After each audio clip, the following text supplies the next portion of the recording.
Think creatine's just for bodybuilders? Think again. Creatine does way more than just help us lifting weights. It helps your brain, supports heart health, improves blood sugar control, and fights muscle loss, especially as you age. Studies show it boosts energy in your cells, improves recovery, and may even protect against insulin resistance. And no, it doesn't damage your kidneys. That's a myth. Decades of research prove it's safe for healthy people. This is lecture 106 of the Metabolic Classroom. Looking to improve your own metabolic health? Visit insuliniq.com for courses, coaching, consultations, and a 10-day free community membership trial. To dive deep into the science behind metabolic health, become an insider at benbikman.com, where you'll enjoy my exclusive content, ad-free podcasts, live stream Q&A access, and more. Welcome to the Metabolic Classroom. I'm Benjamin Bikman, a biomedical scientist and professor of cell biology. Today, we're learning about one of the most fascinating molecules in human physiology, creatine. You have most certainly heard of creatine, but this molecule is so much more than a gym bro supplement. It's actually a critical player in energy metabolism, even now as you're sitting and listening to this, with benefits spanning muscle power, brain function, and even a little bit of metabolic health. Today, we're going to unpack the biochemistry of creatine, explore how you can get it, and review some of the robust evidence that has been shown for decades behind its many effects. I also want to highlight some of the lesser known benefits that you don't hear about. And then I want to debunk a common myth, specifically centered around the kidneys. So if you need to, grab your notebook, although there won't be a pop quiz, but let's get started. All right, let's in fact start with the basics. What is creatine and why does it matter? As I mentioned a moment ago, you are actually even now benefiting from the presence of creatine in your body. It is a naturally occurring compound found in cells throughout the body. Chemically, when you make it, it's derived from 3 amino acids, arginine, glycine, and methionine. And your body will make it about a couple grams a day, mostly in the liver and in the kidneys, but you can also get it from food and supplements, which we'll cover soon. But here's where it gets interesting. It's that creatine's primary role is as a rapid response energy buffer in cells, especially in cells with high energy demands, like the exercising muscle or even the neurons of the thinking brain. To understand this, we need to talk about ATP, which stands for adenosine triphosphate. It is the cell's energy currency. Now, we academics, we professors like to refer to ATP as an energy currency because it is the money or the currency with which a cell will purchase something to get done. It is the medium of exchange where when your muscles constrict or your brain fires a neuron, ATP will break down into ADP, adenosine diphosphate, and that bond that breaks is considered a high energy bond. And then some other reaction can take advantage of that breaking of the bond. But as we break those bonds, we can start to get low on ATP. ATP stores within a cell are limited. And during something like, say, intense activity like a sprint or a heavy lift, or even intense thinking, you may deplete your ATP. This is where we have an intracellular rescuer, creatine phosphate. Once it's phosphorylated, the molecule creatine becomes creatine phosphate. And creatine phosphate is a donor. It is just standing by, ready to donate its phosphate to ADP, which instantly generates ATP again. So we had an ATP molecule break down and give its energy, if you will, to some other reaction, like contracting a muscle, giving us then ADP, the triphosphate, turned into the diphosphate, 3-2. And then creatine phosphate says to the diphosphate, hey, you're missing a phosphate. I have one that you can take, and gives up its own phosphate. This process is catalyzed by an enzyme called creatine kinase. Now remember, anytime you hear a molecule that ends with the ASE ending, ASE is going to be an enzyme. And creatine kinase is lightning fast, and it allows the cells to keep producing this ATP during these very short, intense bursts. So think of creatine phosphate as a backup battery that kicks in when the main power grid, ATP in this case, starts to run low. Now, creatine does more, and we're going to dive into its other effects later, but it's going to include some surprising things that have to do with cell membranes and oxidative stress. But for now, know that creatine is a versatile molecule, explaining its abundance in tissues that demand quick energy, like your biceps or your brain. But here's the deal. While your body makes some creatine, and you can get it from diet, many people, especially athletes, those avoiding meat, or even those pushing their mental limits, may not have optimal levels. And that brings us to our next topic. Where can you get creatine? There are three main ways. Your body makes it, or you eat it, or you supplement it. Now, those last two start to spill into each other a little bit, but let me unpack them. So, as we get into the endogenous first, that is the ability of the body to make its own creatine. I mentioned this earlier, but our liver and kidneys will churn out about 1 to 2 grams of creatine daily, making it from the amino acids that I mentioned, arginine, glycine, and methionine. This keeps most people ticking, but athletes or individuals that are uniquely nutritionally stressed or cognitively compromised, as we'll see, might need a little more. Low protein intake can also limit production. Now, second, let's speak about the dietary sources. Creatine is in animal foods, red meat, fish, and poultry in particular. A pound of beef or salmon will give about 1 to 2 grams, the amount that the body would make on its own. Now, of course, vegetarians and vegans are going to miss out on this, and studies show that their muscle creatine can be about 20 to 30% lower, which absolutely can impact physical performance and even cognition. All right, now beyond our ability to make it or eating the creatine from other animals that have made it, this is where the supplements come in. And it's where things get a little interesting. Now, the king of all creatine supplements is creatine monohydrate. Chances are, if you have any form of creatine in your supplement cabinet, this is going to be the one. It's very cheap, it's very effective, and it is backed by decades of research. Now, standard dosing for creatine monohydrate is 3 to 5 grams daily, although very often it will include what's called a loading phase of up to 20 grams per day, split up maybe over a couple doses. And they'll do that for a few days and then go to that lower, maintaining dose, people will call it. However, as I'll get to in a bit, there is a trend of high single doses up to 20 or 30 grams at one time. Some could do this for faster muscle saturation, just really getting that creatine into the muscle where the athlete wants it. But recent interest is actually more focused on the brain, especially for sleep deprivation. A paper just published last year in 2024 in the journal Scientific Reports found a single dose of about 20 to 30 grams. To be specific, it was 0.35 grams per kilogram. It boosted memory and processing speed in sleep-deprived individuals.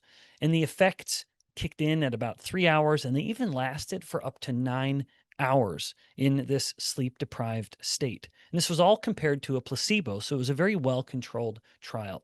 And they used the king of the creatine supplements, creatine monohydrate. But there are other forms that exist, and they vary in cost. They also vary in efficacy, maybe being a little better or worse. And they also vary in how much evidence has been shown to support its use. Again, the reason I'm talking about creatine monohydrate is because that's the one that the overwhelming amount of evidence has been based on. All right, now let's just mention the other ones, though, just so you're aware. One is creatine hydrochloride, or sometimes just abbreviated as creatine HCl. It is more soluble, so you're going to digest it better. If you're taking a high dose of creatine monohydrate, it can upset your tummy. And so you can use much lower doses of just about 1 to 2 grams, and it's considered to be worth multiples of that in creatine monohydrate because you absorb it so well. However, the evidence is a little fickle, not really showing too much of an advantage over creatine monohydrate, but it is much more expensive. There's also something called the creatine ethyl ester, which claims better absorption than monohydrate, but not as much evidence on it. There's a buffered creatine, which also is supposedly better absorbed with less GI distress. Then there's another form of creatine monohydrate called just micronized creatine, and it has just finer or smaller monohydrate particles. It mixes a little better when you put it in water. You're not going to get that little cloudy settling potential at the bottom, and thus it could have improved stomach issues where it's not going to upset your stomach. All right, now let's get to the meat of the matter. Now that you know where it can come from, what does creatine actually do?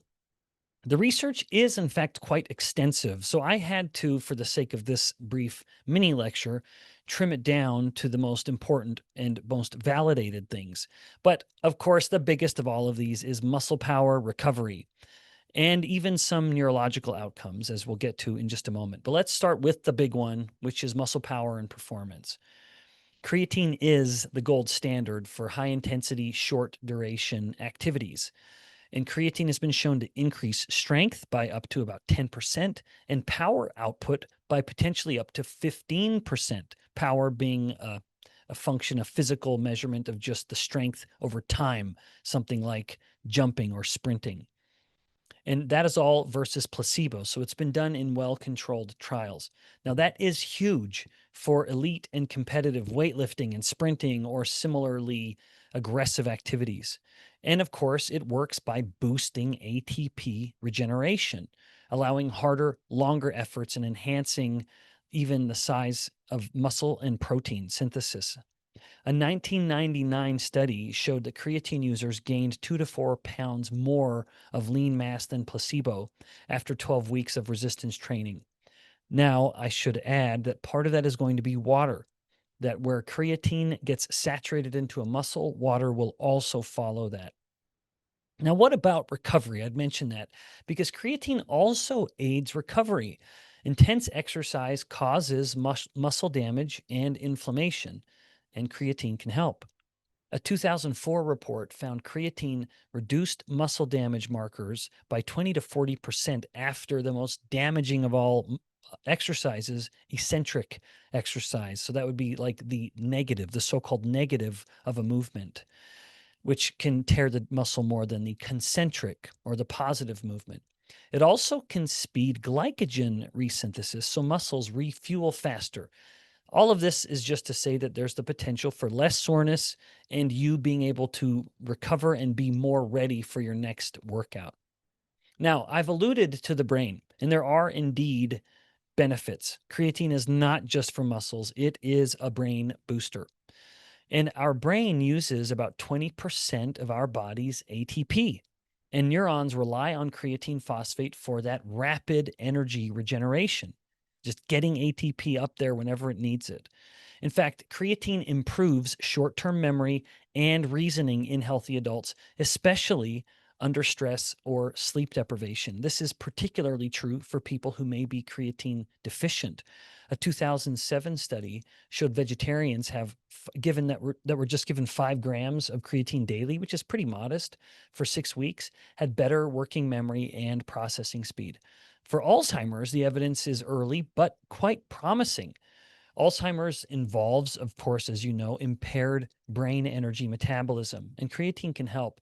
This is a concept I've described previously, looking at the energetic origin of Alzheimer's disease and challenging the plaque-based origin of Alzheimer's disease.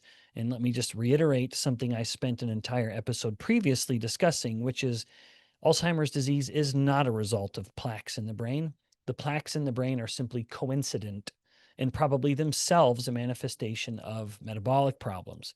Alzheimer's disease is a metabolic problem. It is the brain going hungry. So what if we can restore that energy? And that's where we have some evidence, including a 2011 study that showed creatine slowed cognitive decline in early stage Alzheimer's. Now, that is an active area of research. So it wouldn't surprise me if we revisited this topic in a year or two. There are going to be even more studies that we could mention. But creatine has also been shown to have potential in Parkinson's and traumatic brain injury, protecting neurons and reducing damage. So people coming in having had some impact or hit to the head, traumatic brain injury, TBI, it's not uncommon for them to get infused a cocktail of things like ketones and lactate in order to try to ensure that the brain has abundant energy. Well, wouldn't you know it, creatine also makes the cut in these cognitive cocktails. There's also a little evidence to suggest that creatine may even help reduce depression, which again, looking at the energetic origins of memory and mood problems, it's no surprise that if you can increase creatine, you increase creatine phosphate, which enhances your ability to regenerate ATP in the brain and these neurons that are perhaps going hungry, and you reduce the risk of the problem. Okay, now I know what you're thinking. Since this is the metabolic classroom, you've been waiting to talk about whole body metabolism and insulin resistance. Well, unfortunately, there isn't too much on that topic, but what has been done is worth mentioning. One study showed creatine can reduce blood glucose spikes after or in the midst of a glucose tolerance test, providing some pretty strong evidence of improved glycemic control. Indeed, there's a mechanism that has been revealed, which is that creatine supplementation can enhance GLUT4 translocation. Now, you'll recall from earlier discussions, because you're such clever students, that when the muscle takes in glucose, it does so by opening this transporter that is called the glucose transporter 4 or GLUT4.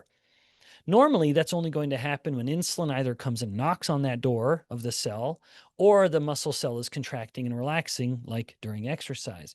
But creatine phosphate enhances that GLUT4 movement, which in turn enhances the ability of the muscle to pull in glucose, which in turn can help result in better blood glucose control. But there's even evidence to suggest that creatine supplementation in the absence of any other changes, in other words, no other lifestyle habits, can improve glycemic control in people with type 2 diabetes.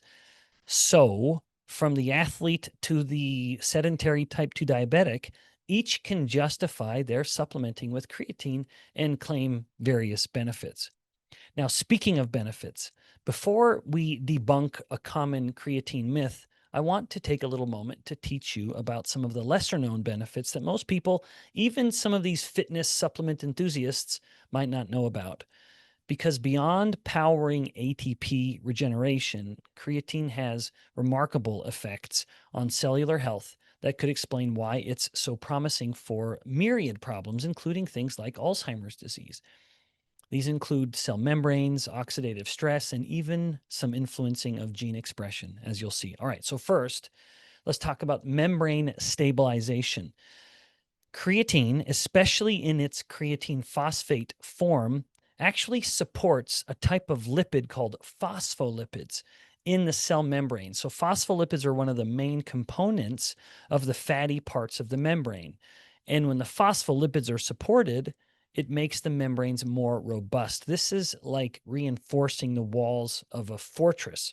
It's protecting the muscle and brain cells and any other cells from damage during intense activity or stress, like a heavy deadlift or some sort of neurological crisis or early cognitive decline. In the year 2000 published review in Physiological Reviews showed creatine integrates into lipid bilayers, which is the structure of the cell membrane, reducing the leakage of harmful ions and preserving the integrity of the cell. So this is something that could really be a game changer for neurons in Alzheimer's, where membrane damage can very much disrupt signaling along the membrane of the neuron. Now, second, I mentioned there's the ability of creatine to reduce oxidative stress. Oxidative stress happens when reactive oxygen species are produced and then just begin bouncing around like a harmful pool ball, banging into various molecules, proteins, lipids, DNA, etc. In this regard, creatine acts a little bit like a shield, indirectly boosting antioxidant enzymes like a big one called superoxide dismutase, and maybe even directly mopping up some of these rogue molecules. In fact, creatine supplementation was shown to cut oxidative damage in muscle and brain cells. In a 2002 study showed it scavenges these superoxide radicals. And the superoxide radical is it's essentially the first product of what we call reactive oxygen species. There's a series of events where one reactive oxygen species becomes another and then becomes another. When we talk about the superoxide radical, we're talking about it at the very beginning. This is huge for Alzheimer's, where oxidative stress has been shown to really be one of the having a ravaging role in the neuron by stabilizing mitochondria and curbing these harmful molecules. Creatine could protect the brain cells, directly tying it into some of the benefits we've discussed. Now, third, gene expression. Creatine doesn't just fuel muscles, it can flip genetic switches for growth. It has been shown to upregulate genes like IGF-1 and some myogenic or muscle building factors, which can drive muscle protein synthesis. Creatine combined with resistance training has been shown to boost IGF-1 expression, which absolutely leads to bigger, stronger muscles. That's one of the things the bodybuilders want to take advantage of. It also does so probably by activating some of these genes called MyoD and myogenin, which are key players in muscle repair. Now, of course, this is not just for bodybuilders. It can absolutely be a tool that is leveraged by older adults who want to fight sarcopenia or muscle wasting, and even support neural repair in neurodegenerative diseases by enhancing some of these energy-dependent signaling pathways. So why does any of this matter? These effects, like stronger membranes, less oxidative damage, and these genetic boosts, if you will, really do make creatine a multi-tool for the cell, a workhorse that's involved in multiple beneficial aspects of the cell. And then for Alzheimer's, a topic that I just can't help but stay close to in this regard, it could stabilize these neurons, reduce the oxidative stress, and really support myriad repairing processes. This is the kind of evidence that is generally overlooked when it comes to creatine. It's not just a performance enhancer, and it's not just focused on ATP. It is a cellular protector with a pretty far-reaching potential. Now, let's keep that in mind as we tackle the myth that scares people away from creatine. This is a myth that just won't die, and to this day continues to persist. That is the myth that creatine damages your kidneys. If you've mentioned creatine to perhaps a conventional doctor or a friend, you've probably heard this before. And let's clear the air with some science. The concern comes from confusion about creatinine, not creatine, but creatinine with that extra "ine," creatinine. Creatinine is a waste product formed when creatine from muscles or just supplements is used up. As your muscles tap creatine phosphate or any cell to regenerate ATP, some of the creatine will naturally be degraded into creatinine. And creatinine is then a product to just be eliminated. It's the evidence that creatine has served its purpose. And so the kidneys will then filter and excrete the creatine product, creatinine, into the urine to be dumped from the body. Now, it's no surprise if you are loading your body with creatine, through supplementation, you're going to have a lot more creatine in the body, which also means you're going to be getting rid of more creatine. So blood and urine creatinine levels should absolutely be expected to go up. Now, unfortunately, a blood test might flag this as high, sparking some concern of kidney damage. But here's the truth. Elevated creatinine from creatine is a normal sign of metabolism. It's not a sign of harm. Now, creatinine is commonly used as a signal where the physician wants to get an idea of how the kidneys are working. What they would need to know is that if a person is taking creatine as a supplement, boosting their levels to a higher level, it's no surprise that the creatinine excretion is going to be naturally higher. It's like seeing more exhaust from a revving car engine. It's just a byproduct. It's not a sign of a broken motor if you see more exhaust coming. You're revving the engine more. Now, decades of research back this up. A 2008 study followed athletes taking up to 20 grams daily for 5 years, and there were no changes in kidney function, like the most famous being glomerular filtration rate, or GFR. A second review article confirmed creatine's safety for healthy kidneys, even with very long-term use. Now, of course, if you have a pre-existing kidney condition, by all means, just check in with your clinician. Remember, I'm just your friendly neighborhood scientist. I'm not your doctor. But for healthy folks, the data is quite clear. Creatine is safe at even surprisingly high doses. Now, what could you do? If you're active, you're building muscle, or you want a sharper brain, you could consider creatine. And my general advice is a few points. First, I'd just suggest sticking with the most tested and cheapest, which is creatine monohydrate, standard or micronized. It is proven, it is affordable, it is effective. But of course, stay hydrated. Creatine will pull water into muscles, so make sure that you're really staying hydrated as you are increasing your use of creatine. And then if you're looking for specific gains, be patient and expect the gains to be somewhat subtle. It'll take some time. And then you're going to, especially with things like cognitive improvements, you might not be very cognitive declined in failing cognitively in the first place. So just be reasonable in what you expect the results to be like. Now, for those of you who may be deliberately avoiding meat, vegetarians and vegans, I would suggest that creatine is extraordinarily relevant. Your levels very likely may be a little low depending on what your demands are in your body. And creatine supplementation could be an absolute game changer from biceps or brains, like I mentioned earlier. Now, beyond that, for older adults, I'm also incredibly warm when it comes to creatine use. It could be very helpful, not only for muscle to help reduce muscle loss, but even brain and bone and just overall health of your cells. High doses for sleep deprivation is one of the areas that is very promising. And it's something that I find quite exciting as a person who chronically struggles with poor sleep. And decades of data have just really shown that creatine is a very safe, a very effective supplement. That's it for today's Metabolic Classroom. Creatine is a remarkable molecule bridging a lot of things like muscle and brain and metabolism and even cellular protection. I hope you feel like you know a lot more about this topic than you did a few minutes ago. Until next time, remember, more knowledge, better health.